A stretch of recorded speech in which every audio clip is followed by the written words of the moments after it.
All right, folks, welcome in to Pickaxe and Roll, brought to you by our good friends over at Superbook Sports. I'm your host, Ryan Blackburn, at NBA Blackburn on Twitter, part of the Mile High Sports Podcast Network, and I'm a little bit disappointed, of course, as everybody else was. I knew that going live last night was not the right call, would have made several clerical errors, and decided that rather than go live and be upset and frustrated and disappointed, like, it's better to get a clear head and sleep on it a little bit. And I think my perspective is just a little bit different than it would have been, but still very tough, very, very tough in order to see that through. And it's tough when Nikola Jokić has 53 points and you lose the game. Like, that's a crazy, crazy thing. And it's too bad, honestly, that Jokić, the two 50-point games that he has in his career,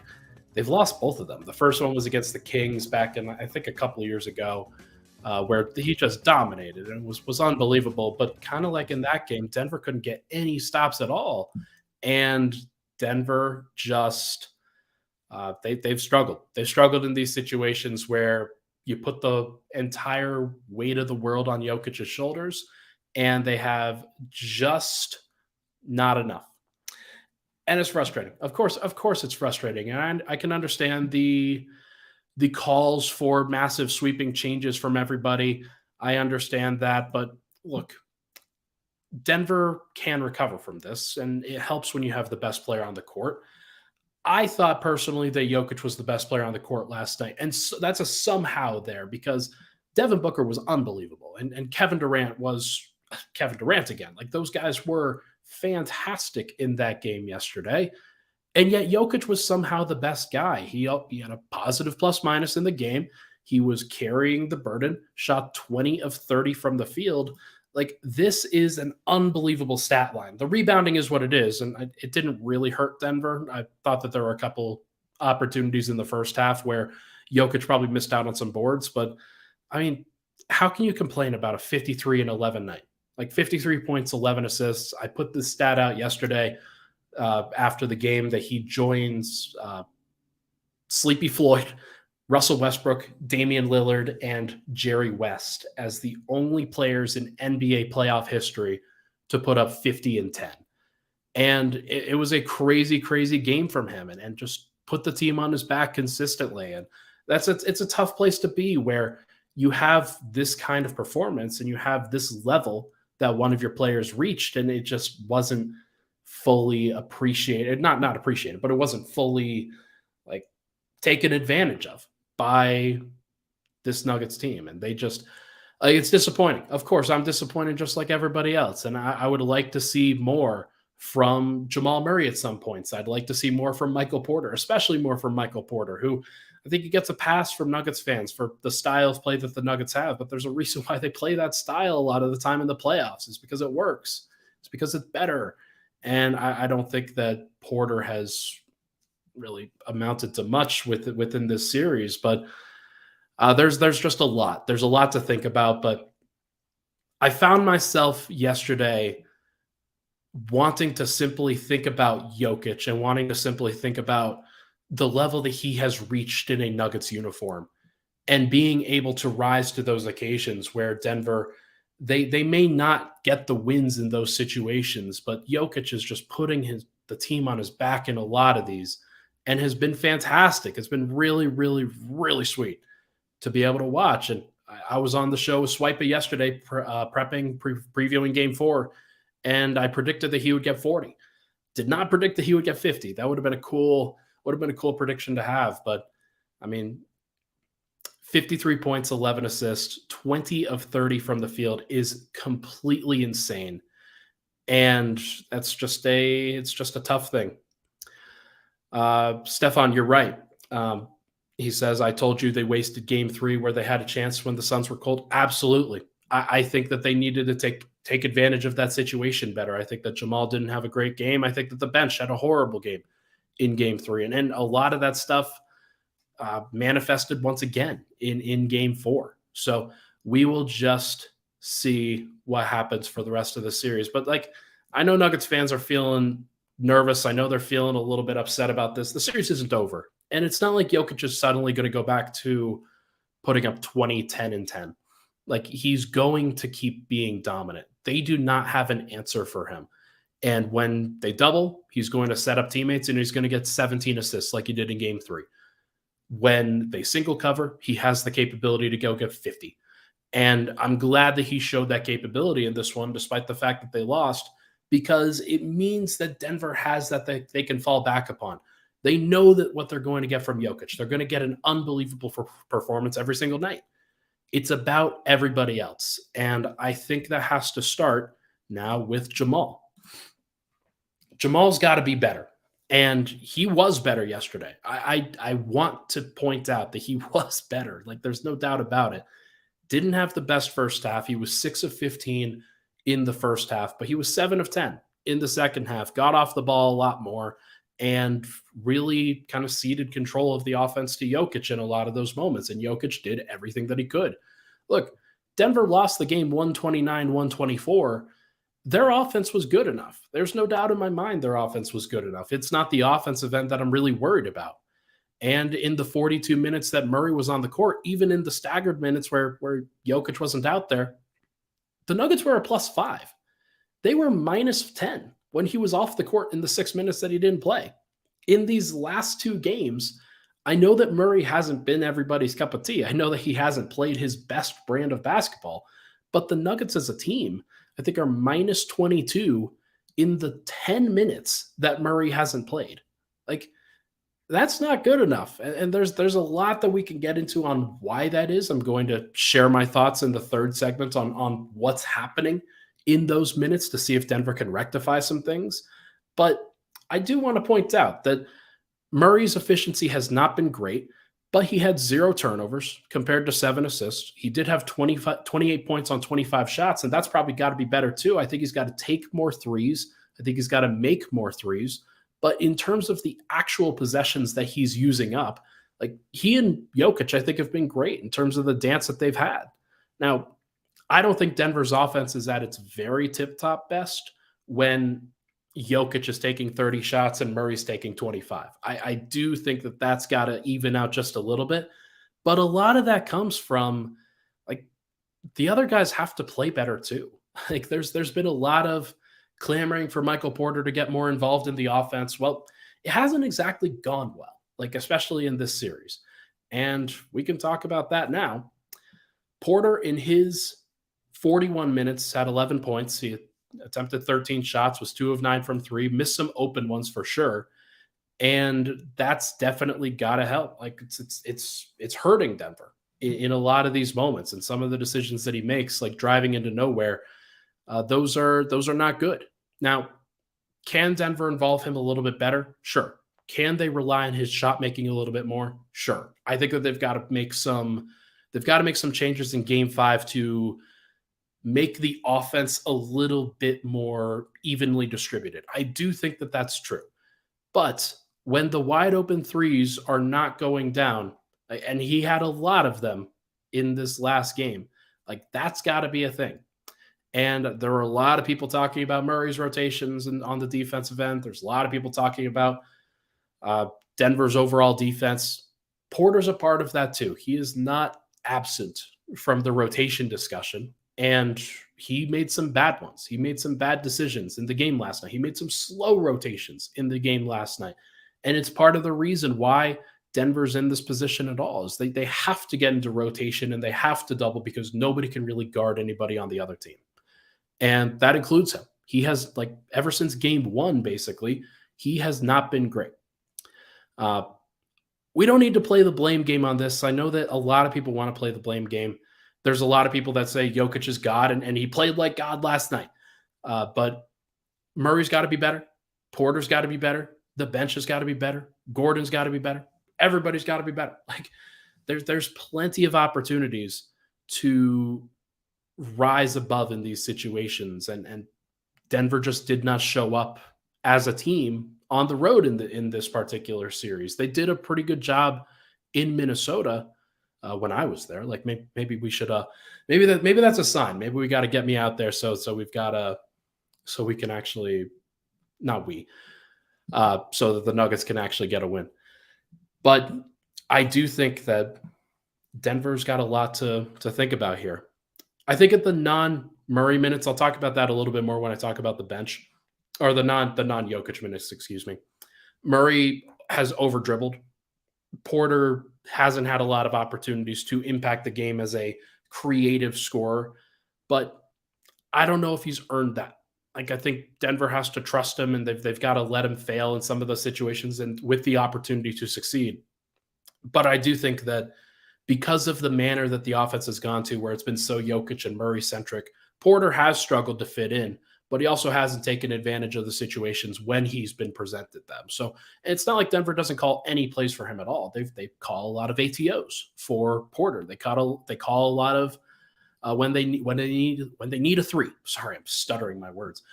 When they need a three, they go to Porter a lot of the time, and sometimes you go 2 of 9. Like, even the best shooters go 2 of 9. So, like, he's got to be better. There's no doubt about that. There's going to be opportunities for him to be better in this next game, and Denver's going to call his number. I feel pretty confident about that. But we are going to see.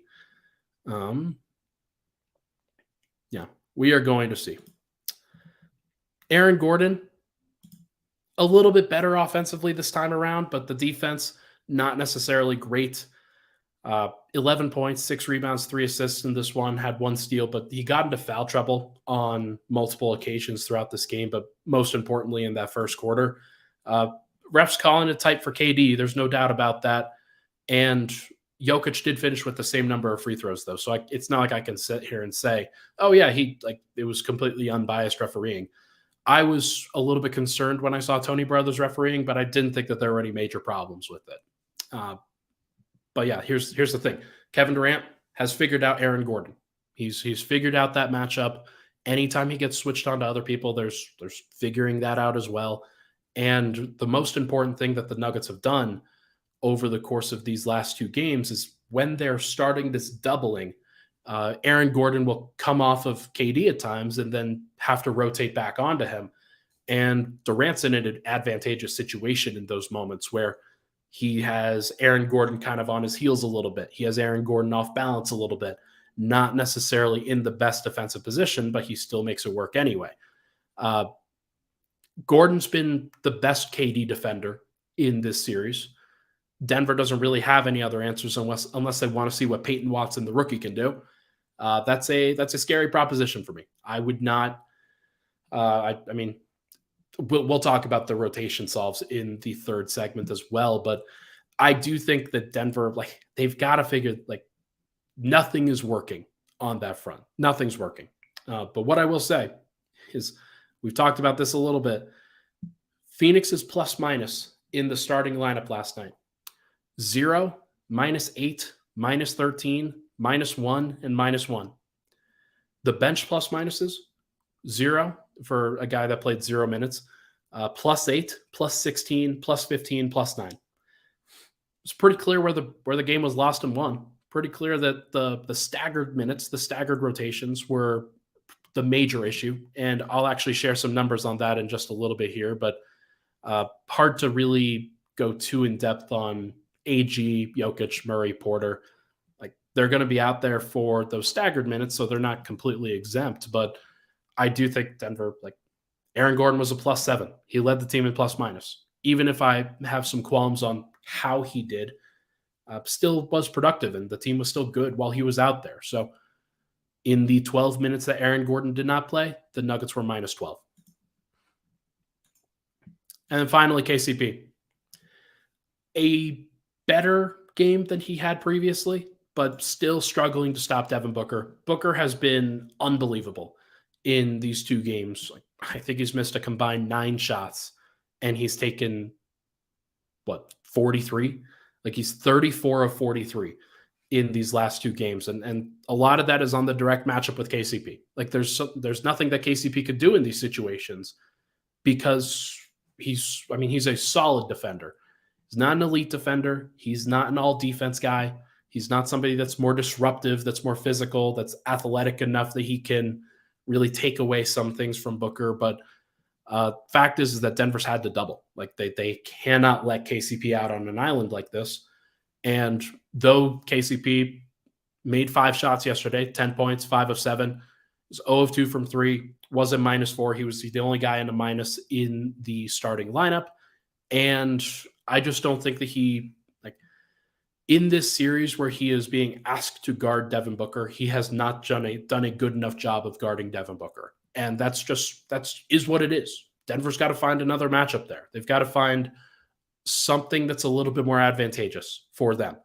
It's not coming up so far for KCP, and that's a tough prospect, because this is where Denver invested their resources, and if he can't step up to the table, then that's going to be tough. But I do want to point out that in the postgame locker room, Vic Lombardi asked KCP what they need to do to win this series, and KCP basically said, "We're going to win the series." He said it. Like you said, flat out, we're going to win this series. And if he's carrying that much confidence in this situation, then that's great.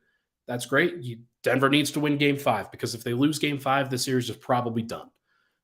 So KCP, got to step up to the table, got to make your shots, and got to guard.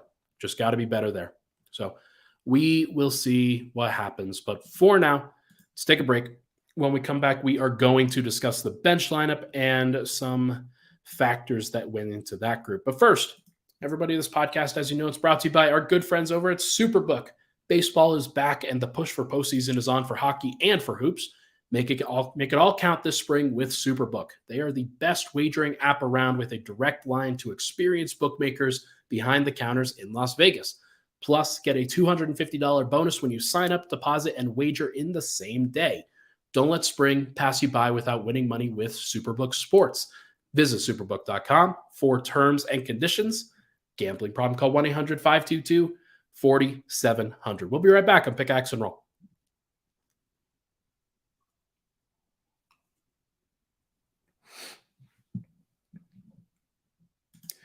All right, we're back. Pickaxe and Roll. Ryan Blackburn here. Thank you so much, everybody, for tuning in. Appreciate all the love on the podcast. I know not everybody's in a great mood, and I completely understand. But if you can, if you're willing, give this a like on the YouTube side of things. We're doing our best here, trying to make it work, doing things the way that we can.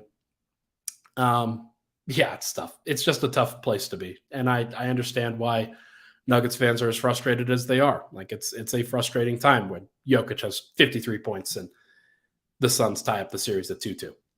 But we will see what it looks like going forward. But for now, let's talk about the bench.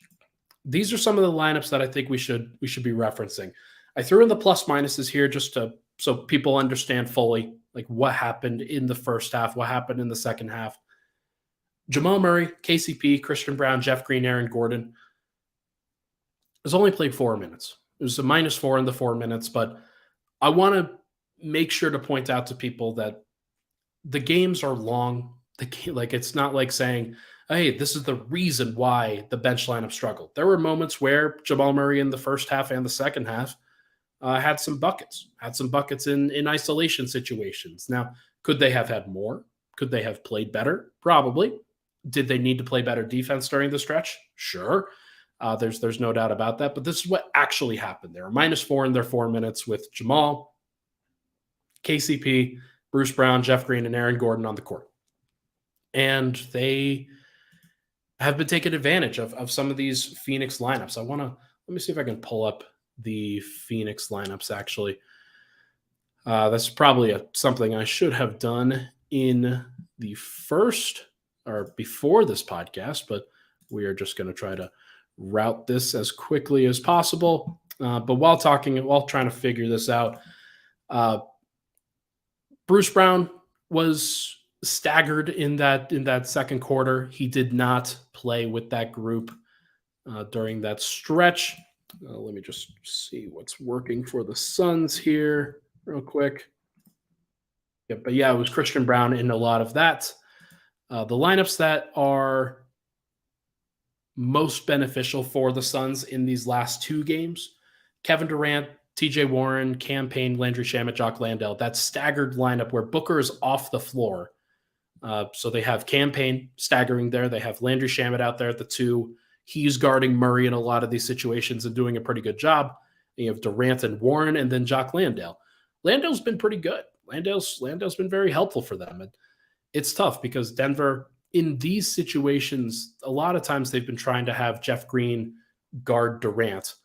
And Jeff's done not a great job in these last two games. He did a better job in the first two, where flying out, providing contests, doing a lot of great things. But in this 8-man rotation, Denver's doing a lot. They're doing a lot to not actually do a lot. That doesn't make any sense. Defensively, Christian Braun probably should be matching up with Devin Booker. I don't think that he should be out there in situations where Devin Booker isn't out there. I think that's one of the things that I'm looking at going forward, is that Christian Braun should probably match whenever his minutes are. Like, Devin Booker should be out there on the court, because the Nuggets need to be able to actually, they've also used Christian on KD, but KD's really defeated that matchup of late. He's shooting over Christian Braun, or he's drawing fouls on Christian Braun. And both of those things are very difficult, and it's tough, and Christian's trying to make it as tough on him as possible, but I don't think that Christian has been the best Kevin Durant defender during the series. I think that's been Aaron Gordon far and away, and they should try to match Aaron Gordon's minutes with KD as much as possible, or they might try to some other guys off the deep bench. But the second half, this is one where I saw a lot of people criticizing Jamal in this stretch. Denver was +1 in the 3 minutes in this stretch of the second half. This was right at the beginning of the fourth quarter, where Murray, I think, went to the isolation 3 times, and then they had another bucket at one point. I think Bruce Brown had a bucket on a play with him and Aaron Gordon, or he set up AG. It was one of the two. But that lineup was fine. Denver was fine in this configuration, and people just got to settle down in this. I think there's a lot of people looking to parse blame. There's a lot of people trying to look for a scapegoat. I think that if there was somebody in this grouping that you could probably look to change, it's Jeff. But the actual solutions that Denver has beyond this 8-man rotation are not as bountiful as a lot of people like to pretend they are.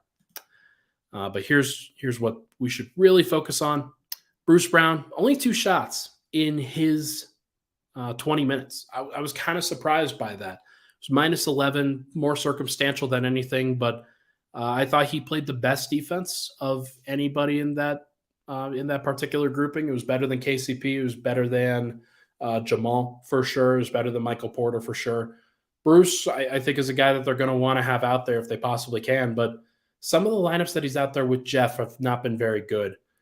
But only 2 shots for Bruce. That seems like kind of an aberration here, just because he's been so aggressive off the bench most of the time, but he was ceding a lot of those touches to Jokic when he was out there, and then to Murray when he was out there. So maybe Denver should try to diversify just a little bit more in different situations and prevent Murray from tiring out at various points. But with Jokic, I don't know. Does he ever get tired? We're just gonna have to see. Jeff Green in the last 2 games, this is just pretty simple. -20 in 14 minutes and -16 in 20 minutes. This is where the game has been lost. I don't think it's just Jeff Green that is the problem here. I think that you can point to a lot of different things. You can point to a lot of different circumstances, but the fact is that the minutes when Jeff has been out there on the court have not been very good. And this is kind of like the Facu thing, that I've had to discuss at length in a lot of these cases. It was working for a while with Jeff, but now that the minutes are actually what they are, Denver's going to have to figure some things out. It may not be Jeff who has to play. It may be Peyton Watson for defensive purposes on KD specifically. It might be Zeke Naji, who's a little bit of a bigger body who can match up with somebody like Jock Landale a little bit better and probably fight for position a little bit more. Although, as I'm saying that doesn't seem like Zeke Naji's game. So is it Thomas Bryant? Is it DeAndre Jordan? Do they play DeAndre and in the minutes that Jokic doesn't play, and then try to match up with somebody else in the at the 4? DeAndre's obviously not going to play the 4 when Jokic is out there, so they'll have to figure out some minutes for that. But maybe it's a 9-man rotation where DeAndre Jordan plays the minutes that Jokic doesn't play at the 5, and they make sure that the rebounding is good, and they play drop coverage, and they do what they can to just go over screens and force the tough mid-rangers and force Those guys, hey, if you want to shoot 58% in the mid-range during that stretch, then that's fine, but we'll bet that you shoot 50%. And maybe that's the right call. But I know what the right call is not, or I know what the wrong call is it's probably not going back to Jeff Green for extended minutes. And Denver's going to have to, they're not going to have to live with that. They're going to have to figure out a different solution here. That would be my thing. But look, in this last game, Jeff attempted 2 threes. He made one of them. He made both of his free throws. He only grabbed 1 rebound in 20 minutes. And that's where, like, and I actually remember I have a visceral reaction to the rebound that he actually did manage to grab. It was a chore for him to grab that rebound. Like, it can't happen. Like, he has to be more physical in those situations. He has to be attacking the basketball. And it just feels like he's a bystander a lot of the time, where he's trying to do the rotations. He is trying to force the ball into different situations, but he's late on a lot of closeouts on guys that you probably should be late on closeouts for, but it just happens to be him a lot of the time. And whether he's executing what they're actually trying to do or not, I don't know. I don't know what it is, but fact is that it hasn't worked over these last 2 games, and Denver probably has to go a different direction. They probably got to figure that out. And then Christian Braun, I mentioned, like, he's minus 10 in 8 minutes. Not impactful enough, unfortunately. One of the things that I noticed in that first half, when he didn't play a lot in the second half. I think he played the final 3 minutes of the third quarter by the looks. In that second half, at the beginning of the second quarter, he was going for offensive rebounds a lot of the time. And when he didn't get them, there was a specific play where he messed up on the offensive rebound and was behind the play and created a 5-on-4 the other direction, because Phoenix went on the fast break. They're trying to push the tempo. And because he did not grab it, he was out of the play. And he's probably their best transition defender because he understands how to match up with people. He can be physical at the point of attack. But the problem is that when you're not on the court, you're not in the picture, then you can't provide an impact. So, like, he's trying to come up with ways where he can impact the game. Obviously, he's not taking a lot of shots. He did grab 1 offensive rebound in his 8 minutes, but the only other stat that he logged was a defensive rebound. And then he missed a couple free throws, or he missed 1 of 2 free throws. He made 1 of 2. That's just not enough. Like, Denver, in those situations, they've got to get more from Christian Braun.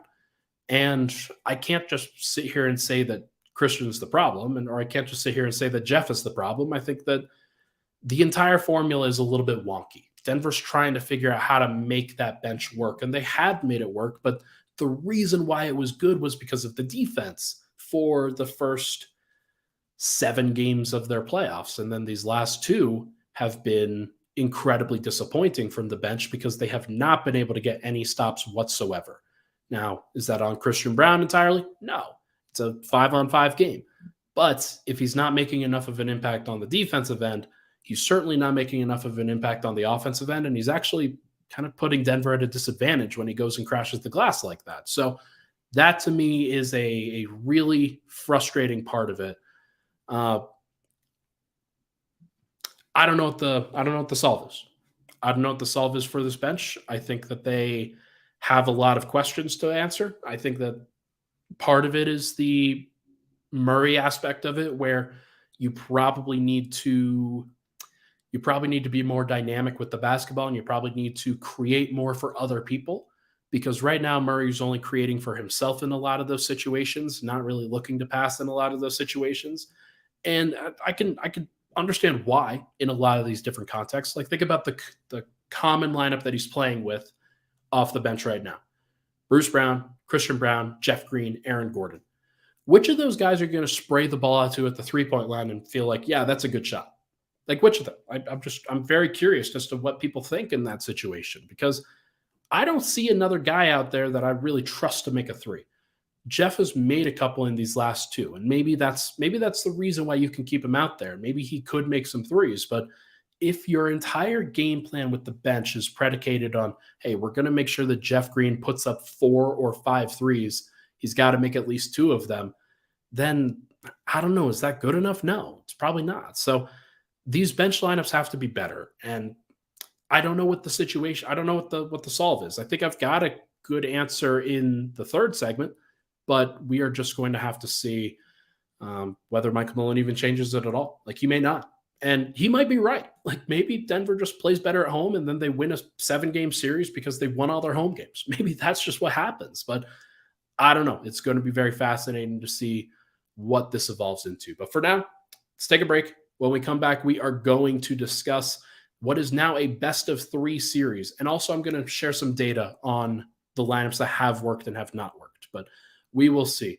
But first, everybody, this podcast, as you know, we partner with a lot of folks. We partner with a lot of folks on this podcast, and there are some radio folks that I have gone on their show several times. I'm going to try to get Sean Drotar on in this upcoming week if I can.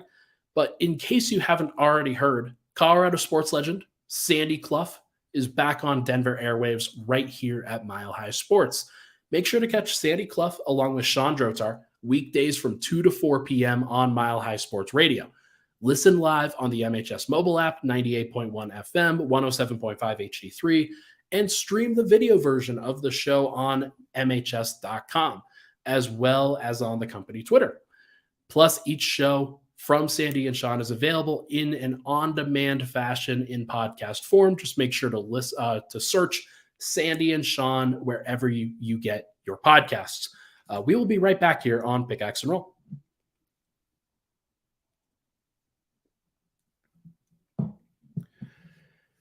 All right, we're back. Final segment, Pickaxe and Roll. Thank you so much, everybody, for tuning in. Going to be interesting, folks, to see what this next 3 games look like, and if there are even 3 games. Hell, maybe Denver loses all 4, and that's my pessimistic take taken on them.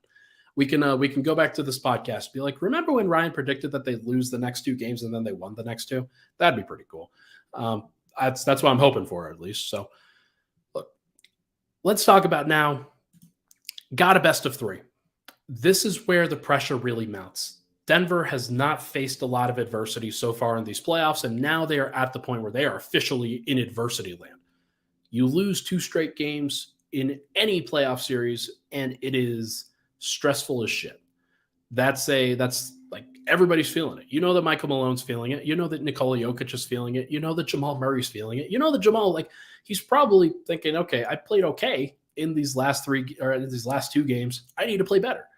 You know that Jokić is like, I've done really well in these last 2 games, and we haven't done shit. Like, there's a lot that I think goes into that. And if you're Michael Malone, you're like, man, I might be fired. Like, if we actually lose this series. So it's going to be very interesting to see how Denver responds to this and how they respond to the pressure of this.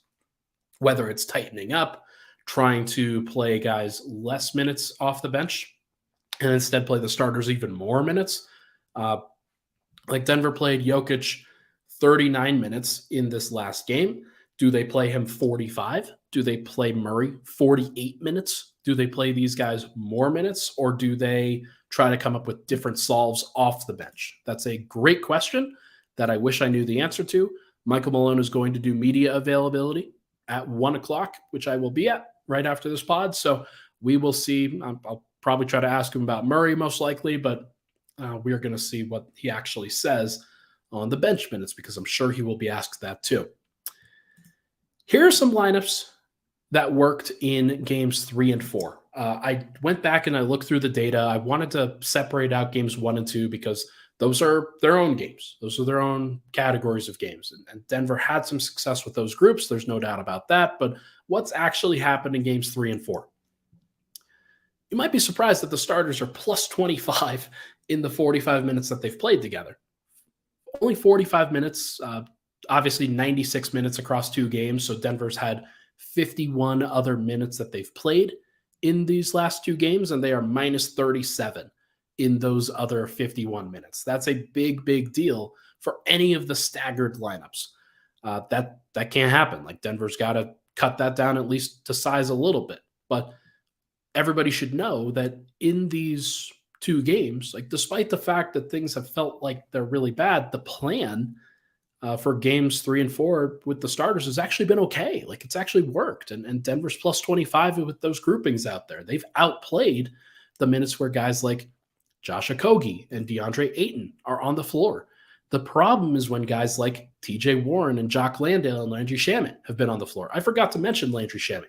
He was 19 points, 6 of 9 from the field in 30 minutes, and 5 of 8 from 3. He was the reason why they won this last game, was because Denver could not account for him while also trying to double Kevin Durant and Devin Booker. And then I also think that Jamal on the other end of the floor, when Landry Shamet is guarding him, he's trying to bully Landry Shamet. I think he's making that a little bit more of a one-on-one matchup than it probably should be. And Denver probably got out of rhythm a little bit on the offensive end. Now, they still scored 124 points. So let me state perfectly plainly that the reason why Denver's losing is the defensive end. It's not the offensive end. But they can be better on the offensive end, especially when Jokic puts up 53. There's no doubt about that. But the starters, plus 25 in 45 minutes. There is no doubt about that. Suns fan, we are not acknowledging you. We are not acknowledging this at all. Like, if Jokic actually gets suspended for Game 5, then the NBA is dead. Like, the NBA is completely dead on this. He didn't go into the stands. He's in the first row of stuff on the court, but those are not the stands. That's just objectively not what happened. Murray, Brown, Porter, Jeff, and Jokic, which is, you've got the big three out there, you've got Bruce Brown out there, and then you've got Jeff Green. So your top three, then your sixth, then your seventh man. Plus 5 in these 5 minutes, in 5 minutes in this game. It hasn't been that bad. Denver doesn't play that lineup a ton, because that usually comes at the 5 minute mark, 4 minute mark of the first and third quarters, where you play those guys for 2 minute stretches. And it's actually a pretty good combo. Like, Denver's been okay in those particular minutes. Bruce Brown guards Devin Booker in those moments. Jeff Green guards Kevin Durant. Durant has not been bothered by Jeff Green a lot of this time, but in the minutes where the starters are out there, I've actually felt like Jeff has been okay defensively.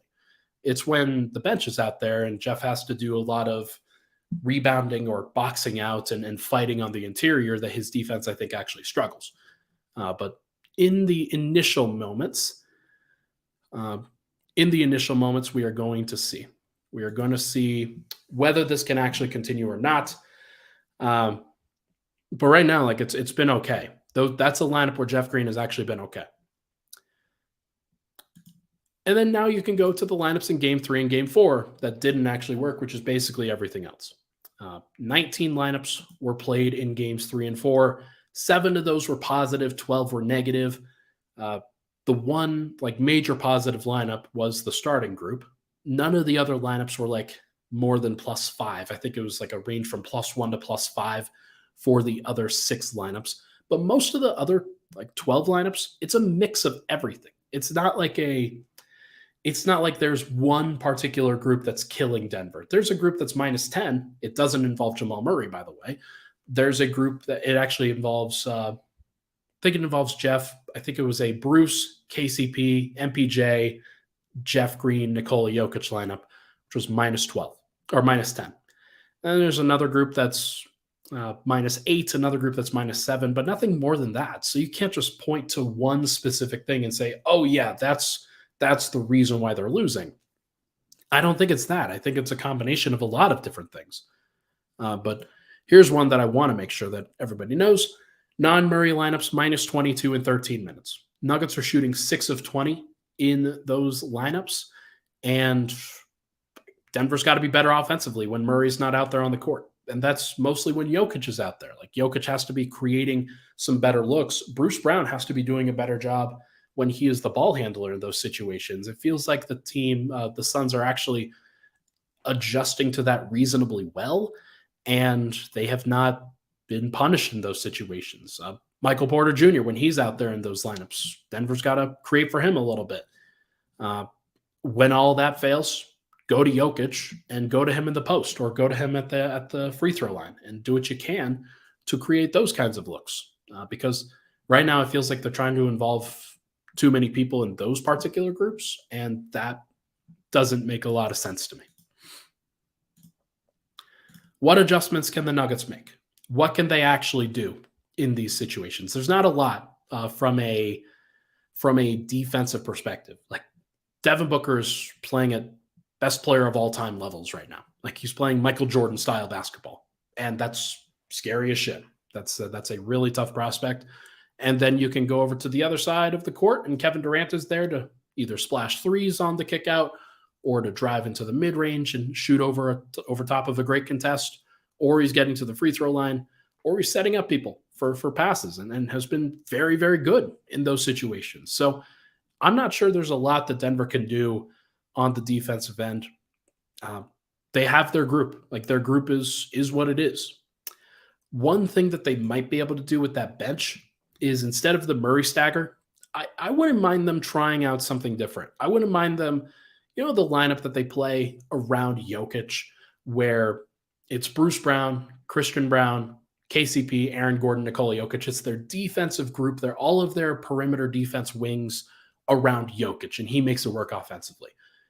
I wouldn't mind seeing that around Porter. I wouldn't mind seeing that in that situation where, Bruce will run some offense. KCP will come off the dribble a little bit. And then maybe you're setting up pin downs for Michael Porter in a lot of those situations. I wouldn't mind that, especially at the beginning of the fourth quarter where it feels like Durant and Booker are both on the floor in those situations. And a lot of those times, Jokic obviously isn't out there at the beginning of the second and fourth quarters. So Denver's got to make that work, and they've got to find ways to defend that group. I think that going with Bruce, KCP, Christian Brown, Michael Porter, Aaron Gordon is at least a good attempt to try to do that. And you put Michael Porter on Jock Landale in that situation and AG on Kevin Durant. Or maybe you go with AG on Jock Landale and you've got Christian Brown on Kevin Durant and Bruce on Devin Booker or something like that. But the point being is that you can switch a lot of those matchups and you could switch a lot of those different instances and say, all right, we are just going to switch and guard. We are going to try to ISO, force you guys into isolation situations. And if you double, or if Denver doubles, then they can at least rotate behind it with relative quickness, which you can't really do with Jokic on the floor as much. You can't really do with Jamal Murray out there as much. Jamal hasn't been great double teaming. Like he hasn't moved quickly enough. So that's probably an issue. So we are going to see whether they actually figure that out. But you could go with Zeke Naji for Jeff Green. Like that's a potential not a mismatch. It's a potential adjustment to make. Zeke's a little bit bigger than Jeff. He's a better rebounder than Jeff, which, I mean, that's not like it's not like either guy is really dominate out there from a rebounding perspective, but I do think that Zeke is a little bit of a bigger body so that when he is matching up with a guy like Jock Landale, if he's being physical enough, he can grab those rebounds or he can box him out and make sure that he's not making as much of an impact in the middle of the lane, which that's something that you have to do. Also, Zeke is mobile enough that he can play up at the level or double or switch, and he can do some of those things. Now, is he ready for this kind of a moment? Is he ready for this situation where you have to be perfect in a Game 5 situation? I don't know. I don't know what it is. I don't know whether he could do that, but the fact is that the minutes have not worked, so they probably have to try something different. What it is, we will see. You could go with Peyton Watson to match bench minutes with Kevin Durant. That's something that Denver they're probably not going to do because he's a rookie, because it's a lot to ask in this situation. As much as I'm asking whether Zeke Naji is ready for that moment, is Peyton Watson ready for that moment? That's a scary thing. I think that his particular skill set, if we were talking about when Peyton Watson makes sense to deploy, it is probably a Game 5 where you are at home, first and foremost. You are in a situation where nothing else has really worked. You're throwing Hail Marys at the board trying to see if something sticks. And maybe it's Peyton Watson's athleticism, his perimeter defense, his ability to contest without really compromising himself. And that could be a thing. Now, Kevin Durant may just draw fouls. And that's like, I don't think Peyton Watson is savvy enough to avoid that. And I don't think that he's going to get the calls to avoid that. That is something that I would be a little bit worried about for sure. But, sorry, got a call there. I think it lagged the stream a little bit. But I do think that it at least could be tried, especially in those bench minutes where Denver doesn't really have anything else going. Like, might as well throw out Peyton Watson, see if you can defend, rebound, and run. The other thing, Christian Brown to match minutes with Devin Booker. I don't think that he should be out there that much other than that. Like, I think that he showcased some readiness in the Minnesota series. I think that he showcased an ability to match up with Devin Booker and Kevin Durant to a little bit in these last 4 games. But I still think in general that like Christian's not good enough offensively right now to really justify being out there a ton. Denver, like, he doesn't take the open shots sometimes, or even when he does take the open shots, he hasn't really been making them. And unless he's making them at a clip that the Suns actually have to respect, then they're still going to condense the floor. They're going to make it difficult for Denver to score. And Denver needs a spread floor if they can get it. And that's just one avenue where you have KCP out there instead of Christian Brown, and Denver's offense is probably better. But we're just going to have to see. Like, I think that Christian should be out there to try to slow down Devin Booker just a little bit, but that's just a tough prospect for any rookie. Final thing. You just got to play. You just got to play better. Like, Denver, there's been a lot of discussion on various adjustments that can be made. And I'm doing it too. There's a lot of things like you can tinker. You can do some things. I don't think you can bench Michael Porter for Bruce Brown or anything like that. I don't think it calls for that. I think that Denver, if you're going to go down, you better go down with the lineup that you built for the situation. And if you look at the actual starting group, they've been fine. They've been fine for sure. Starters are plus 25 in these last 45 minutes. That's good enough. Denver should be able to make it work. Now, we're going to have to see what it looks like. We're going to have to see what Denver ultimately does in Game 5. But if it were up to me, I would do what I can to get the ball out of Murray's hands a little bit more frequently. I would get the ball a little bit more than like Aaron Gordon dribbling up the ball in those situations, KCP dribbling up the ball in those situations. I would ask KCP if Devin Booker's going to dribble the ball up the floor, I would ask him to try to pressure Devin Booker a little bit more full court. Like, try to do the thing that they're doing to Jamal a lot of these situations. But yeah, Jamal's got to deal with that physicality a little bit better. He's got to play faster. He's got to be more athletic. And Denver can win they can still win the series. There's no doubt in my mind that they can still win the series. They have 2 home games, and they were dominant at home in these first 2 games. So, like, Denver can do this. And Nuggets fans, I think, most important thing, step off the ledge. Phoenix was a really good team.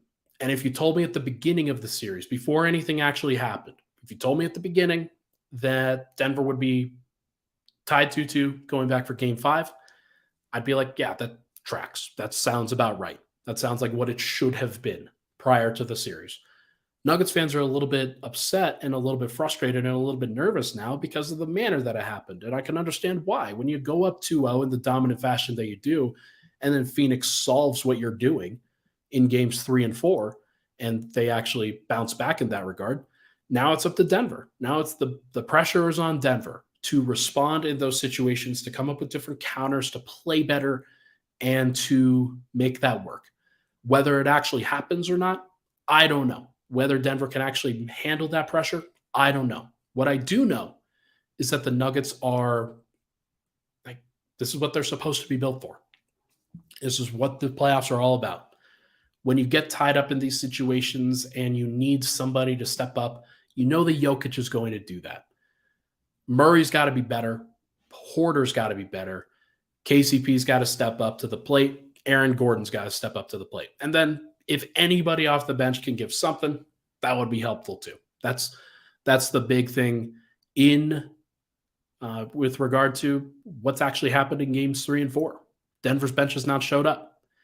And I think Denver has the ability to bounce back. And if they win Game 5, they can absolutely win Game 6. If they lose Game 5, they can absolutely lose Game 6. Game 5 is going to be super, super important. As everybody knows, I think the winner of Game 5 wins the series 80% of the time. And Denver's got to be in that position where they are ready to go in Game 5. Now, one thing that stands out a little bit, if the Nuggets, like, the longer the series goes, you would think that the heavy minutes that Kevin Durant, Devin Booker, the heavy load that they're trying to carry, you would think it wears them down a little bit. The same does go for Jokic. The same does go for Murray in these situations. The way that Denver has played, they combined for 55 shots. That is a tough place to be. So I think that you got to get those guys some help. Porter, game 5 is your time, my guy. Like game 5, that's where he's got to step up to the plate. If he doesn't, then might be some things that Michael Malone has to do to get him to work, and might be some offseason things that might happen if that doesn't actually come to pass. But we will see what it ultimately looks like. But for now, Michael, can you hit that outro music for me? Folks, that is going to do it for this episode of Pickaxe and Roll, brought to you by our good friends at Superbook Sports. Thank you so much, everybody, for tuning in. Appreciate the chat bumping as much as it does. Got some Suns fans in here talking their mad stuff. Totally understand why, but the series is tied 2-2. It can go any direction, and I am looking forward to seeing which direction it goes, because whatever the case, it's going to be a crazy story. That game 4 was wild, and I think the game 5 might be even crazier. Should be fun. We will see what happens. Thank you so much, everybody, for tuning in. Appreciate all the love and support. As always, hit that like button on the way out. We'll talk to you guys tomorrow night.